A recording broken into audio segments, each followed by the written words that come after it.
Hello, everybody. Today we are discussing a topic I believe all of you should be interested in and have a lot of your own personal perspectives about. And that is if we were to think about life as a game, how can you approach or strategize optimizing your life towards your goals? And more specifically, how can you or should you think about kind of societal views on the current metagame for success? And what does that even mean? And so on today with us, we have Moritz Baier-Lentz, who most recently is kind of a new role heading up gaming investments at Lightspeed Venture Partners. So congrats on that, Moritz. And someone who I would say has followed a very non-traditional career path and who's thought pretty deeply about life as a game. And that's really the topic that I wanted to talk to you about today, Moritz. You've also thought a lot about kind of breaking convention, especially with respect to traditional perspectives on achieving life goals. And so that will be the focus of our discussion today. I'm really looking forward to it. Welcome, Moritz.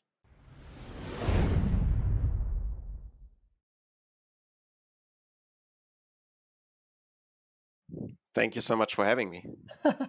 So I thought we could kick things off with just starting with a fundamental question. So, one of the things that you talked to me about is thinking about life as a game and this notion of a meta. So maybe we could start with that. In what ways do you consider life to be a game? And maybe you can also explain this concept of what a meta is in a game and how that applies to life. Yeah, happy to. So I think when I say looking at life as a game, it's less this idea that's often also floating around, this philosophical armchair experiment of is life a video game or is life a simulation? Is there like a greater species or a greater mind that has created effectively a very convincing virtual reality that we all call base reality? I think that's interesting in itself, but that's a little bit less what I'm after when I say approaching life as a video game. To Okay. me, it's really about the question like, can life be played similar to how we approach video games, especially in competitive multiplayer video games? I say that because I believe we can reduce almost everything we do in life down to work and play.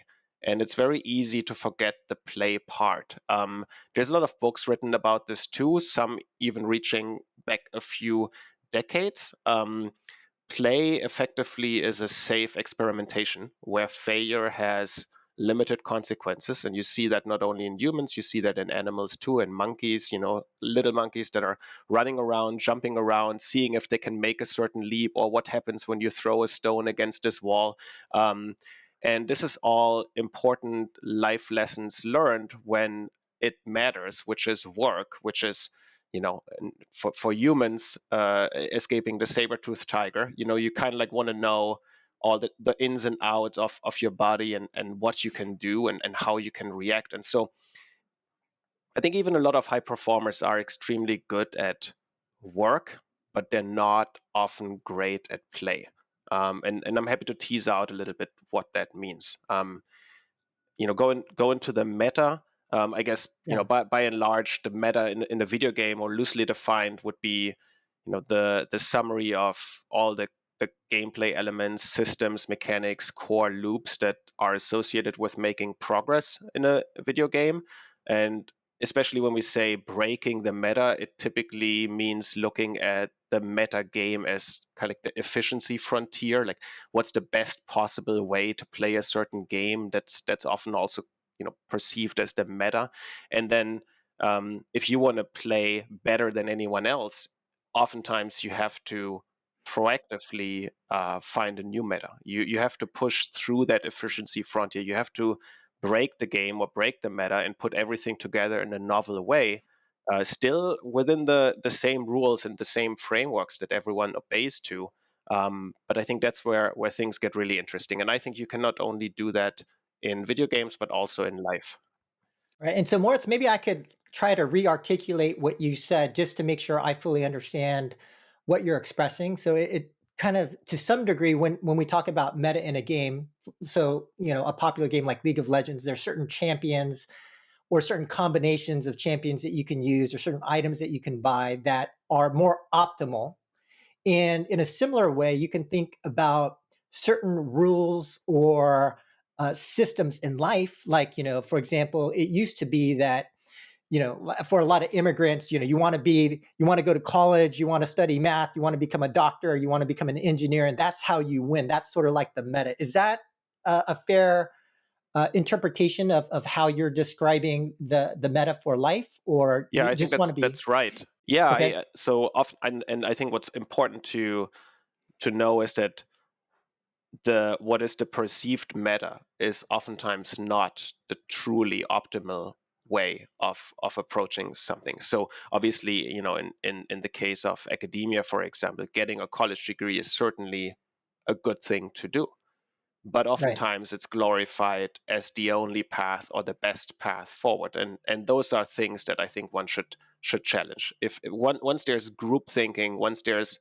quote unquote conventional wisdom about something being the standard path, I think it's very hard to combine the words standard and optimal, because I right, would argue that optimal solutions are always somewhat extreme, just like any utility function seeks a global optimum, and sometimes we get lost in the local optima along the right. way. But there's a lot here we can we can Yeah, unpack over the and, course of this conversation.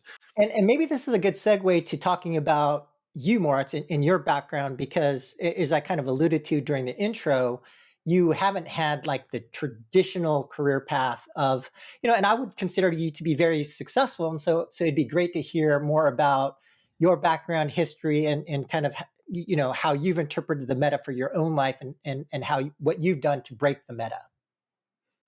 Yeah, so I grew up in a rural town in Germany, uh, child to two parents who had not attended high school, whose goal, parental goal, was to finish high school. And that was the ultimate goal. Um, and that was possible with a lot of video gaming along the way. So my teenage days were filled with daily 6 to 8 hours of playing Diablo 2. At some points in 2003 and 2004, better than everyone else in the world. Made a good amount of money with digital item trading, buying and selling digital goods in Germany. That was in its first year on eBay. I think around kind of like 2002 or so, far away from the Web3 version of truly decentralized digital identity, as it's an ownership and very custodial way of exchanging goods. But the core was still that people you know cared about who they were in game and what they had in game. It was, for me as a high school student, a very lucrative way of trading my time and skill in game for money that later on was helpful to fund my college and also graduate degrees. Um, I finished high school, and because there were no role models in my immediate family environment, I was actually afraid to go to college. I had received from high school a scholarship, full ride scholarship to go to college, and my parents and we rejected that because we thought we can't afford a scholarship. We weren't even familiar with scholarships, and we thought it was something you had to pay for. We didn't understand that this was financial support. And so I did an extra year of basically just playing video games, starting college a year late. And what I did also was I didn't attend a proper college. So this is actually not an accredited college from a US perspective. It was a mix of a trade school and a college in conjunction with IBM, where I studied only for 1.5 years, and then I did internships for 1.5 years across different divisions of IBM. It was great, and IBM was a good playground for me, strong mentors, really amazing management culture there. And they helped me come to the US.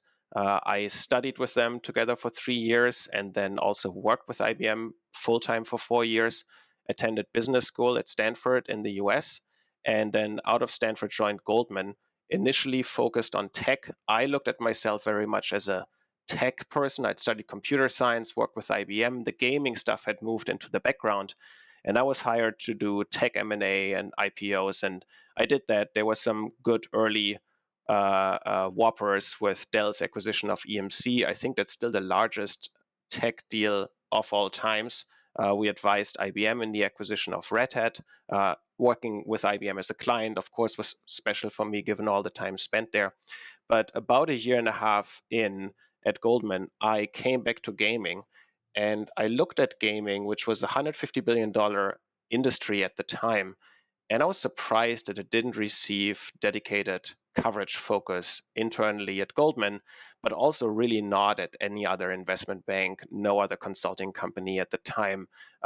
Partners or anyone in charge of possibly covering a sector for such an institution didn't grow up with gaming, and I think dismissed it as something not commercially viable. But looking at the sheer size of it, and comparing it to, say, music, which I think was about a $20 billion industry, and it had its dedicated coverage practice, just arguing from first principles, it was clear that this was a valuable domain to spend time in.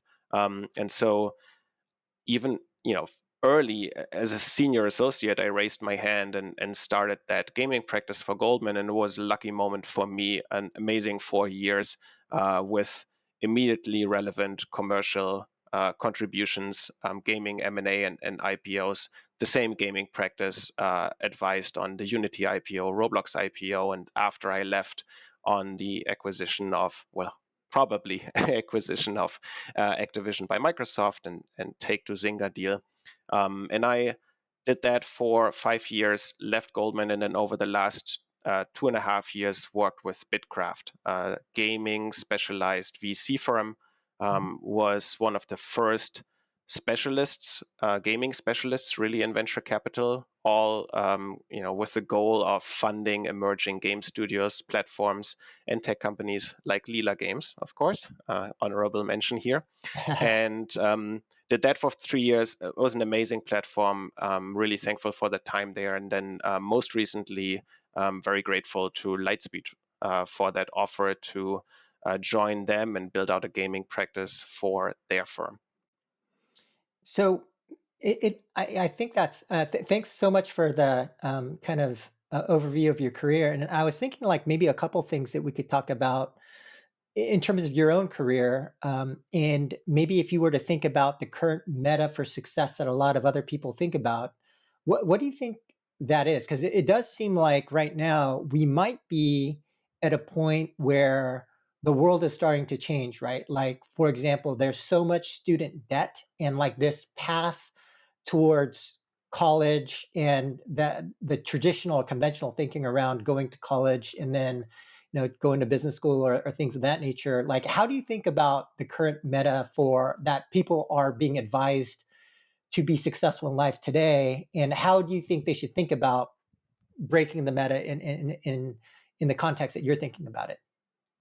Yeah, I mean, I think for most people, the reality is still that there's a heavy parental pressure to go to college, to learn by heart and repeat, to not take risk, to not be an entrepreneur, but instead rather seek regular, quote unquote, full time employment, to do something traditional, to do something prestigious, to do something safe, to not waste your time playing video games, which was, I Yeah. think, by the way, important for my own um,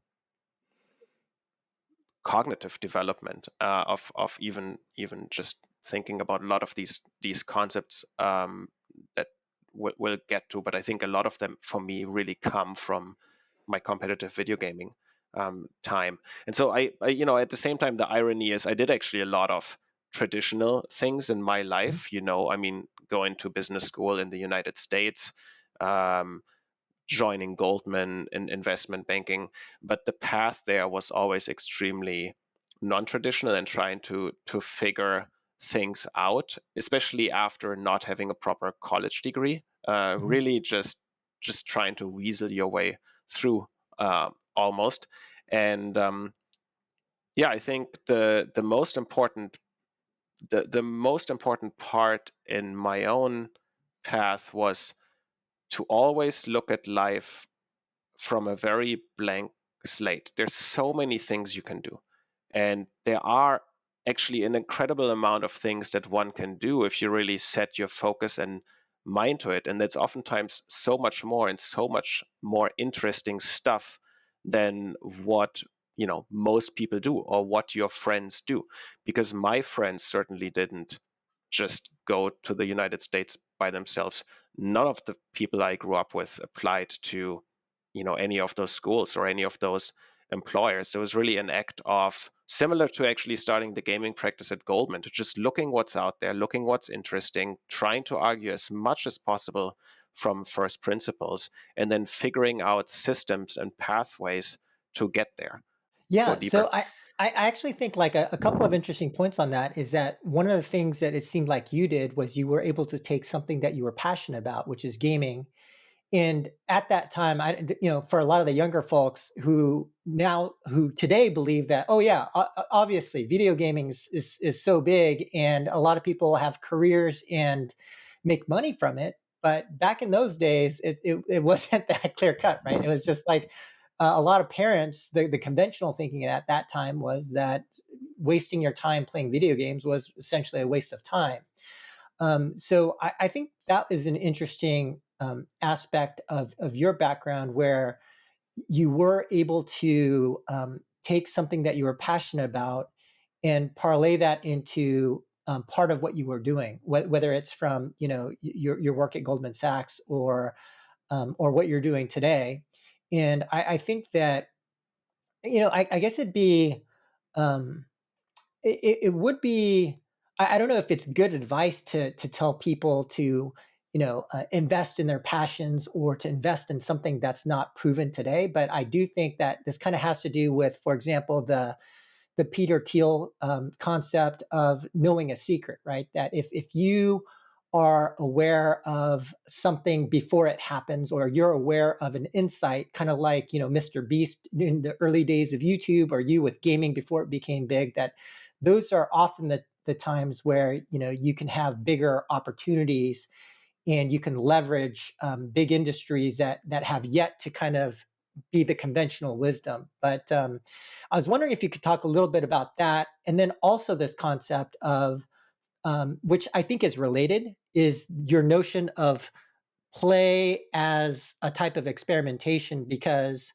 I think that is something in the world, right? Where you may not be sure that the specific passion that you have or the hobby or the thing that you're interested in becomes a big thing or not. So maybe you need to experiment with a few different things, but maybe you can talk a little bit about that in terms of your philosophy around the work versus the play. Yeah, and so maybe if we go all the way back to the teenage days and playing competitively, Mhm. I was always taking playing pretty serious too. I joke about this with my mother a lot now, because to her, what I was doing was on the surface pretty dumb. Like, specific example is the best like late game meta for leveling up was, at least for most of Diablo 2 and the expansion pack, was the secret cow level. So I would spend like 5 hours, 6 hours every day harvesting cows in this cow level with these, pretty ridiculous sounds. And whenever my mother entered the room, that was basically what she saw on my screen. And she's like, "Oh my God, are you fighting with these cows again?" And I was always just like, "No, you don't get it. Like, this is required to obtain this, which allows us to be more efficient here, which then gets us there." And um, the, I think even then, and it taught me a lot too. It taught me to be extremely analytical and structured about things. It taught me English. Diablo 2 taught me, I think, the basics of economics and supply and demand. And so there was clearly a lot there that's easy to dismiss when you just look at it as having fun. And coming back to this idea of play versus work. This was for me, this was a playground to, um, even just train the mind in constraint optimization, in thinking through character layouts, in thinking through how to use your skill tree, how to use your status points, and oftentimes come back to solutions that really were rather unusual, but resulted in a setup that was actually better than what was shared in forums online or what other people did. And I said this earlier too, but a lot of the optimal solutions were really quirky and extreme and were actually very counterintuitive.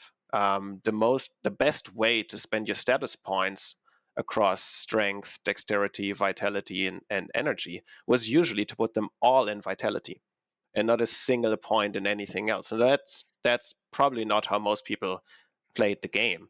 Um, Unique items were very popular. So these were kind of like items in the game that were rather rare, but were also, very, very powerful, predefined items that you could equip your character with. And for most people, that was the meta, to find as many unique items as possible, equip them. And there was a great way of playing, but that got you to like 95%. But to cover the remaining 5%, you had to go out of your way through a tedious combination of rare items with random roll statistics that needed to happen exactly in the right way. And so this is kind of like where we spent the extra mile and went really deep down the rabbit hole, but ultimately resulted in an outcome that was superior to what anyone else was doing. Um, Actually, just I'm kind of just thinking out loud and just kind of reacting to what you're saying. But one of the things that I'm kind of thinking about as you were talking is that um, I think for the audience and especially for younger folks, as they think about their life, I do think that I think it's an important concept to think about life in terms of the meta, or basically the systems, all of the things that you're progressing against to achieve whatever your specific life goals are, and that might be material success or success in marriage and family or whatever that is. And there is a specific path that people are going towards, which may be the conventional path, but a lot of people may be going for that same path. Now, one of the interesting things that a couple of interesting points that I took away from when you were talking about is one, like being more thoughtful about what that meta is and how you invest your time, right? So, like, you could invest it in different ways to go to one meta or a different meta. And I think on top of that, it seems like, and a concept we haven't talked about, but which is very popular in game design, is this notion of like DNA hybrid cross combination, right? And so, like, the Japanese have this very popular DNA strategy where they take the systems of one game and the gameplay of another and they just cross it to try to make new games. Riot has a similar approach where they'll take, like, let's say, 3 game pillars from this game and they'll take a game pillar from another game and try to cross them. And it seems like when I think about you, what you have done is you've taken kind of like some of the traditional components of the meta in terms of trying to achieve success, but you've crossed in gaming.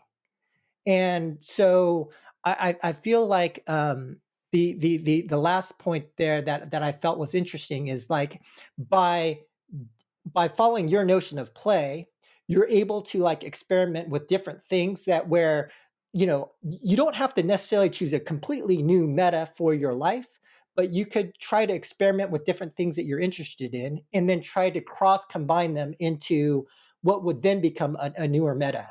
Uh, am I yeah, I think yeah. I mean, it's a very philosophical episode, I guess, for you. sure? But um, so I let's dive into that a little bit deeper. I recognized at some point that while work was going great, this was in the early professional years at IBM, so I was about 25 years old. I was very happy with my work there, and it was very exciting to also do the transfer with them from Germany to the United States. This was pre-business school, pre-Goldman, and pre many other things that are on the resume today in terms of prestigious accomplishments. IBM, obviously, a great employer in itself, I think, um, but I I was very aware of the fact that, unlike my colleagues, I did not have that proper university degree, and Mhm, that was a chip on my shoulder.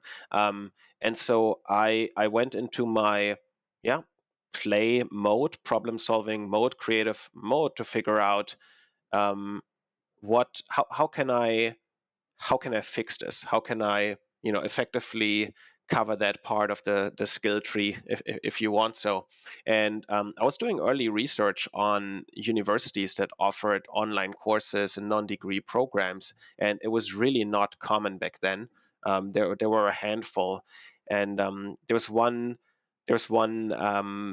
a project at IBM that went really well, and one of the senior executives there told me, "Great job! Can we offer you a training in exchange for what you've done here?"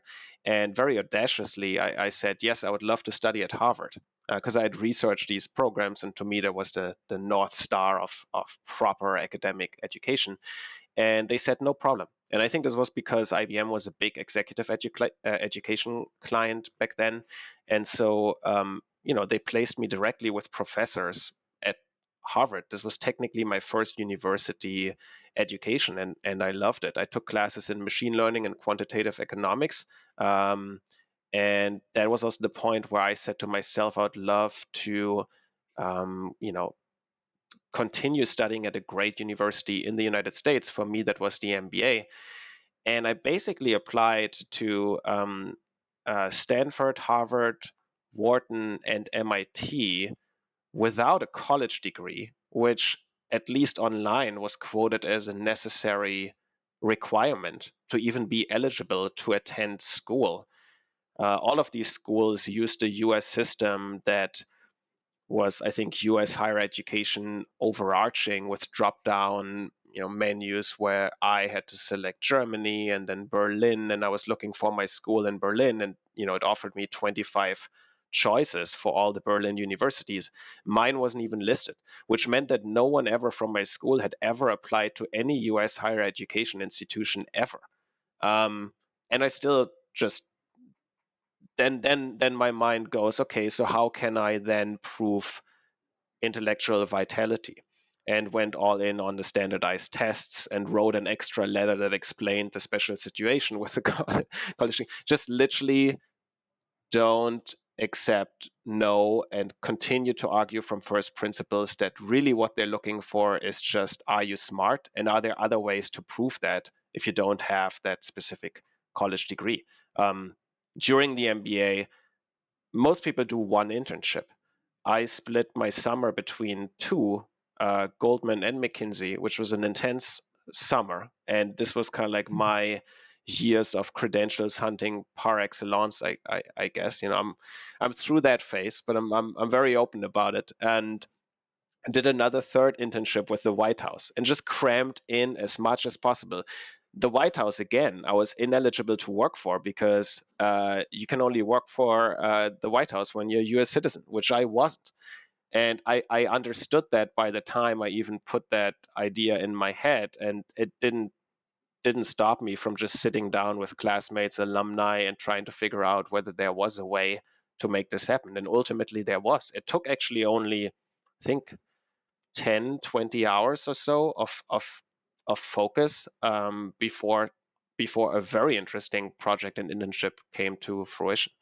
So yes, a lot of traditional stuff, a lot of credentials hunting, um, but and probably very chip on the shoulder infused from kind of like the early 20s. But the key message is just don't care what people think is normal or achievable. And oftentimes just look at life as a blank slate, and then also what happens if you do this or that, not 20% more or 30% more? What if you do it 5x or 10x or 20x? Or what if you do something not at all?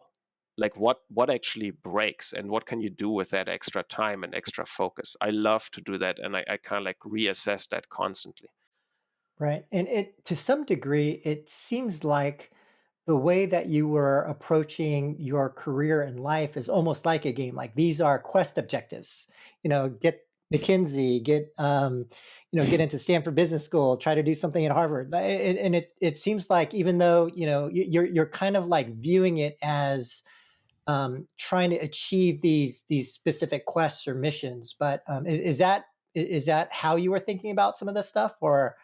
So it must be, frankly, and because I don't know where else this would come from. I don't know who would otherwise have put in my head that this is the expectation, because it wasn't in my formative childhood, teenage days. These were not even things that were on the table or ever discussed.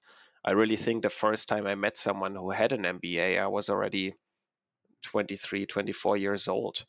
Um, One other thing, looking at life as a quest or a plan, like one thing that baffles me is also how in work environments, for our companies we build, or for if we're employees, like work streams or projects, we have these sophisticated project plans, and we sit down maybe on an annual or quarterly basis, and we think about, okay, what are all the important work streams? What are all the goals for this project? What are all the resources we need? And we do that for work. And we do that because it works. It does increase the chances of actually accomplishing it. But what's wrong with applying the same stuff to your life? And I Right. mean life as a whole. If you really think that doing this increases your chances of getting where you want to get, why not do the same thing for the relationship with your partner, with what you want to do with your friends, with your family? So I actually sit down, and this also comes back to IBM. So I'm very thankful for the time at IBM, and for about 10 years now, I've been doing initially a 10-year plan. Now it's a 5-year plan. But every time between around the holidays, I sit down.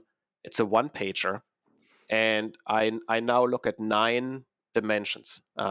Career, which is, what job am I doing, and what am I working on? Financial wealth, and giving back to society. So those three I group into traditional success: career, wealth, and giving back. Then there's the category of support system, which includes my partner, my wife, my friends, my family. And then, just for fun, I have this category transcendence. Well, not for fun, but including for fun. There's this category transcendence, which is physical health and fitness, mental health and knowledge, and then also, lastly, spiritual experiences, which for me are non-religious. Um, and I go through what have I done in the last year across these 9 areas, and what do I want to do in the next 4. So the 5-year plan is actually 1 year back, 4 years forward. And this is an exercise that takes usually 2 days, 3 days of being extremely conscious about the upcoming 5 years, and what are all the experiences, things that would really be life enriching. The career part is usually the most boring part. Um, and then uh, the social or the self development parts can be anything from, you know prioritizing a shared vacation with parents, and really being thoughtful about when and how to do that, to just silly things like getting a tattoo. I mean, now it's on the arm, but it took a while. And most people are like, yeah, I want to get a tattoo eventually. Okay, when? This year, next year? And Right. if you're really serious about it, what's the next step? Researching artists, thinking about the motive. So when do you want to do that? And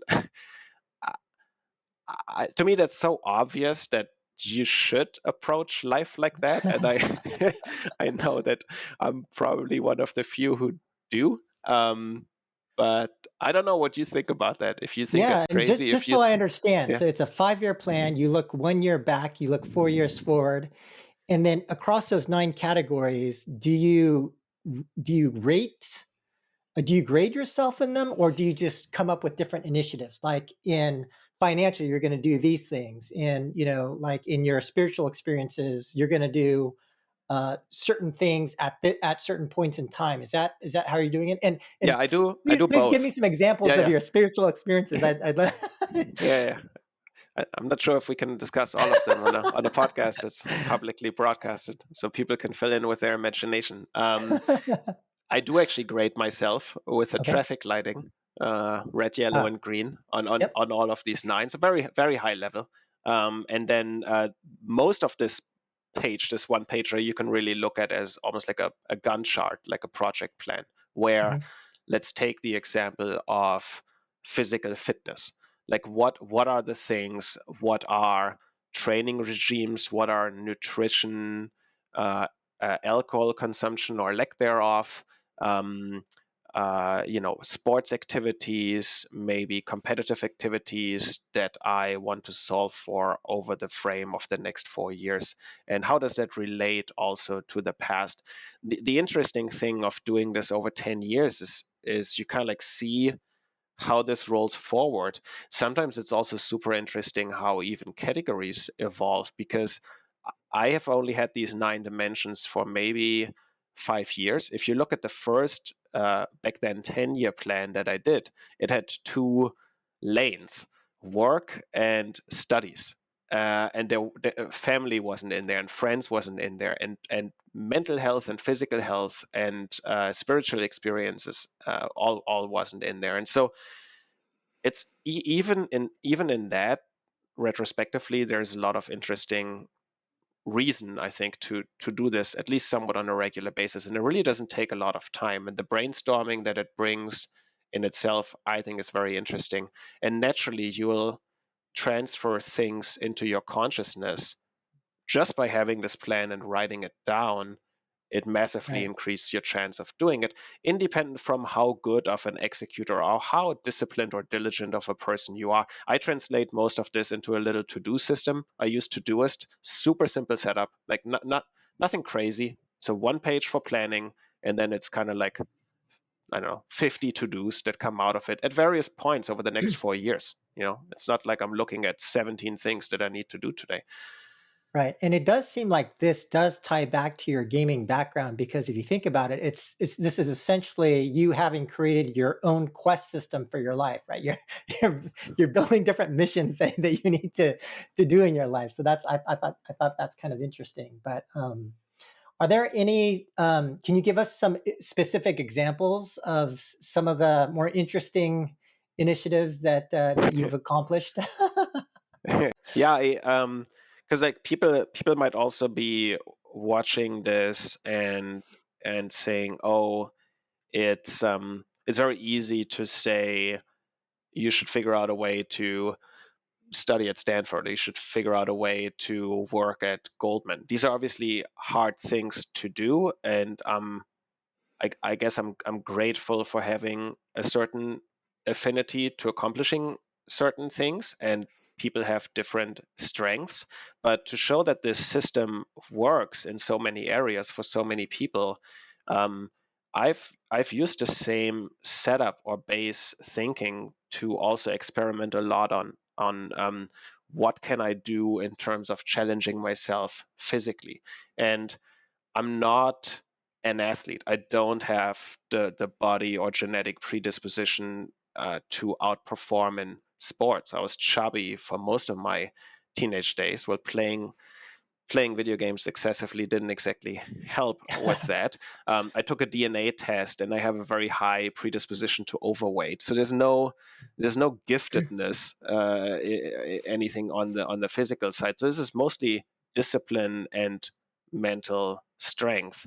Um, but when I moved to the US, I thought, all, uh, everyone's fat. Most people are. At least that's kind of like the German perspective. And so I thought, if I don't start running with all the tasty fast food they have here, I'll probably get in trouble soon. So I started running. And the way I work is like I literally signed up for the Boston Marathon a month after I moved to the US, not having really regularly run before. You could do that Oh, back then for, I think, $1,000 commitment in fundraising, which I thought, together with my colleagues at IBM, I could stem that over a course of a couple of months.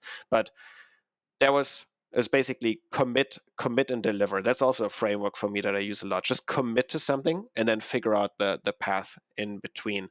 And frankly, running a marathon is not that crazy. A lot of people are like, "Oh, I ran a marathon," or someone ran a marathon, and it's this like mind-boggling accomplishment. It's really not. I think a lot of us who are in somewhat decent shape, even with just a couple of weeks training, could run one in a decent time. Um, and then at Stanford, I met a good friend, and we kind of pushed each other. We went from marathon running to triathlons, to Olympic triathlons, to Ironman. We did the Ironman Euro Championship together, and at that point, you're like, okay, what? How far can you push this? So we. In 2019, we competed in the Marathon des Sables, which is dubbed the hardest foot race on Earth. It's a 7-day self-sufficient ultra marathon through the Moroccan Sahara. Self-sufficient, as in you need to take care of your own shelter, food, clothing, and carry everything in a backpack. It's about like 50 mandatory items, including a snake venom pump in case you get bitten by a snake or stung by a scorpion, and it's rough because it's 7 marathons. It's rough because it's the Sahara. It's not fun to run on sand. Um, the only warm food is what you can cook with whatever you bring, including the pot and whatever it is you want to eat that you're carrying on your back. And somehow we figured that out too, and did that. And later this month, and I think I'll be done after after that on the ultra front is on the 31st of January this month. We'll start 7 marathons on 7 continents in 7 consecutive days, starting in Wow, Antarctica and making our way to Cape Town, Perth, Dubai, Madrid, Fortaleza in Brazil, and then ultimately Miami, which is wow. planned for February 6th of 2023. And that means we will have completed a marathon on the ground on each continent, all within 168 hours from the first step in Antarctica. That's great. And I actually wanted to touch upon that point a little bit, not that specifically, but one of the things that you mentioned is this notion of being extreme to achieve something, and I wanted to kind of elaborate a little bit on that because I do think that even for something as I'll give you a simple example for people. I'm doing a lot of recruiting right now, and in some cases, for some roles, we have thousands of candidates, and yet so few of the candidates do anything to distinguish themselves. And I do think that too many people do not think enough about trying to take something to the extreme. Like, how do you make your resume stand out more, or how can you send me an extra email just showing interest in the position? But like, I feel like, to your point, like too many people do things maybe 20%, 30% more, but don't really take it to the, maybe not even, you don't even have to go 5x, but even just a little bit more, to whether it's to get a job or how you've structured your life achieving these kind of quest objectives. Can you talk about this point about being extreme, or giving some Mm-hmm. examples of how would you do something 5x more Mm-hmm. to achieve something? Well, I think the so first why I think it matters to have extreme spikes is just coming back to, yeah, I don't know if this is necessarily part of game design. I guess it is, but it's just mathematics, where what if you have a certain utility function, if you're trying to maximize wealth or happiness, um, chances are that the path to get there is a pretty extreme path. And I think that's absolutely true. Like, if you look at wealth, look at the wealthiest people in the world. Those are extreme lives and risks and accomplishments that get you there. And I would say you only build significant wealth as an entrepreneur, never as an employee. I mean, with very few exceptions. Um, so it's literally impossible to really maximize whatever it is that you want to do without really honing in massively into something. And to kind of like marry this with the idea of conventional wisdom, getting a college degree and playing it safe, like, yes, this is a good proven strategy, but it's like, it's if you think of utility, almost like a utility plane that has certain spikes, yeah, you're chasing like some local optima. You're all like looking at up this mountain and saying this is the peak and this is the ultimate goal, but really there's something something completely different going on over there, and maybe you only see that once you're here. Right. But the trick is really to venture around and look around and what spikes exist. So it'd be very hard for someone to convince me that ideally you don't pursue something seriously in a weird, extreme, creative, unusual way if you really want to have success on, you know, whatever it is that you define success with. Right. And And that then kind of ties back to your point about play, right? To find that other yes, maxima, you have to play to be able to try and discover and you that. have to also ignore a lot of other people along Right. the way, I think. Um, And maybe I could just kind of jump in. I remember, and maybe oh, this is mhm. not super related, but I do remember, when I was working at a company called Fun Plus, I had a coworker, and he would often complain to me about how he was never able to get a girlfriend, and so I asked him, "Well, how many girls do you ask out in a week?" And he said zero. And I was like, "How many did you ask out over the last 3 months?" And he said zero. And I said, "Well, there you go."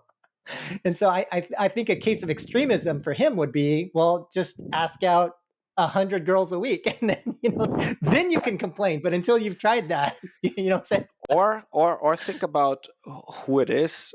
What are the character attributes of someone that you would care about or that would make for a good long-term partner? Yeah, And then what environments do you think right. such people would seek out and maybe try and find and meet them there versus diving into the lemons market of online dating. That was rough. Yeah, Uh, I remember now what I wanted to say because you okay. asked about how does one.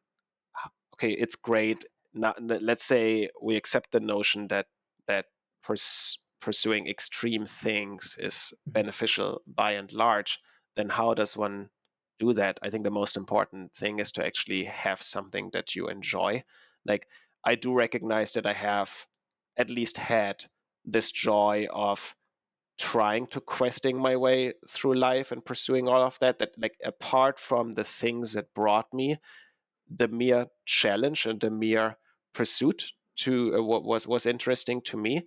um, but especially now I think if you want to be the best at something, I would say it's impossible to do if you don't love what you do. And I know Right, that's a very common career advice. And I think it's totally fair also for younger folks to go down a bit more of a traditional route and get some jobs at a big company and collect some stable, credible stuff on the resume. But just don't get stuck there, right? Like do ask yourself at some point with the foundation that you've built yourself, and in my case that was IBM, Goldman, banking. um, Trying to come back to, if you can do anything, what would you like to do? And for me there was certainly something in gaming. And then to marry banking and gaming was very counterintuitive but very lucky in timing and impact. And I've been basically professionally at the intersection of gaming and finance since 2016, um, right. through kind of like the most recent boom, I would say, like the the Fortnite, Roblox, Minecraft era of gaming. Um, and I love it. I really love it. And I work really hard, but a lot of the stuff I work on is things that I put on myself and not someone else. And um, I'm exhausted but smiling. And Right. so that's precious, and I think that's necessary to go to great lengths. Yeah, I totally agree with what you're saying, and I think to some degree, it feels like and not to get political, but it does seem like some people do have a little bit of an allergic reaction to extremism, but I feel like there's so much. We're living in an increasingly global society. There's more competition. We've got technology catching up to be able to do a lot of mediocre tasks from before, and so like it. I think the way to be able to create value in this world is to find the things that, to your point, that you're passionate about, that you love, so that you can build extreme depth in those areas. Because I think um, that's where you can differentiate yourself and create the most value. And maybe your own life example, I think, is a good example of, to this point, of not only finding like one thing to be extreme at, but like if you have a couple of areas and you can cross them, I think that seems like the real trick in being able to create specific value and a unique value for yourself.